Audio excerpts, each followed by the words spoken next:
Hey, what's up? It's Bon. Let's talk about Dragon Age. A big article came out from Tom Henderson, who's a pretty notable game leaker and so on, this week talking about Dragon Age Dreadwolf and some things that he's been told by anonymous sources, or at least anonymous to us, about the development of the game. First, if you like Dragon Age, if you like Mass Effect, if you like BioWare, if you just like video games, please subscribe to this channel, like this video, and comment down below with what you think about the article and what you think about what I say about it. So let's look at the article. So here we have on insider-gaming.com. I believe this is probably written by Tom Henderson. Exclusive new details on Dragon Age Dreadwolf revealed.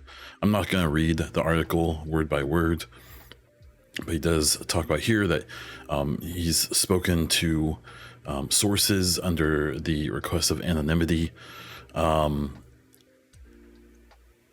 The first thing here is previous rumors have suggested the game could release in 2023, but the information provided to Insider Gaming suggests that the date could be rather optimistic. So that is Tom's opinion. There's nothing I see in this article that actually leads credence to that, especially when you've had Jeff Grubb be at least somewhat optimistic the game comes in 2023, and when you've had Mark Dara, formerly of BioWare and Dragon Age, almost blatantly say that it's probably coming this year in 2023. This is Tom's take. Obviously, he is involved in gaming and gaming news a lot, but sometimes these people, sometimes they don't know a lot about gaming other than what they're told, it seems like. But I digress. This down here goes into talking about how Jason Schreier had previously done an article talking about how the game had pivoted from being a multiplayer game to a single player experience. Parts of that, I guess, are shown, and that there's hub areas in the game that you can tell were originally meant to be Destiny-like, even though every BioWare game has hubs like this. So there is some thought that maybe whoever their sources were aren't familiar with BioWare games and just kind of said this without that context. What I will say is that his sources are almost certainly playtesters, people who are playing the game and are under NDA, which is why they want to be anonymous. Tom has a history of being very blatant about saying that he won't sign NDAs with companies. And I have to imagine a lot of devs aren't a big fan of him because he will take NDA'd information and give it out freely without any concern for the game or the devs. So I highly doubt his source is devs. It could be. So that's where I look at a lot of this information with some skepticism, because playtesters are just regular people and tend to not know much about what they're talking about. But I digress. There is talking about the crew here. It says you're recruited.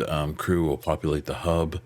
You'll be able to move your hub from different places, and that they're going to have this mirrored portal. Apparently, this is kind of a spoiler, so I won't talk more about it. But I saw some people fairly excited about that. They talked about the combat being very hack and slash, similar to Final Fantasy 15. I've definitely seen mixed opinions on that. And there's also been talk about the companions not having direct control, and that you can basically just pick a skill that they can use rather than having the full control like you do in Inquisition or like you do in the Mass Effect games 1, 2, and 3. Andromeda took away that. So what I'll say is, a part of this was in this last line here. As for when Dragon Age Dreadwolf will release, it's anyone's guess, but missing voice lines and placeholder text likely suggests it's a bit further than originally rumored. That's not true. I've played games that are in alpha, beta, AAA games from various companies, including EA, that stuff is missing like a few months before the game comes out. That's why I'm a little confused. Like, I know Tom knows about games and reports on games in development all the time. So missing voice lines and placeholder text doesn't mean the game is far off. he does claim he has a bunch more details that he didn't talk about.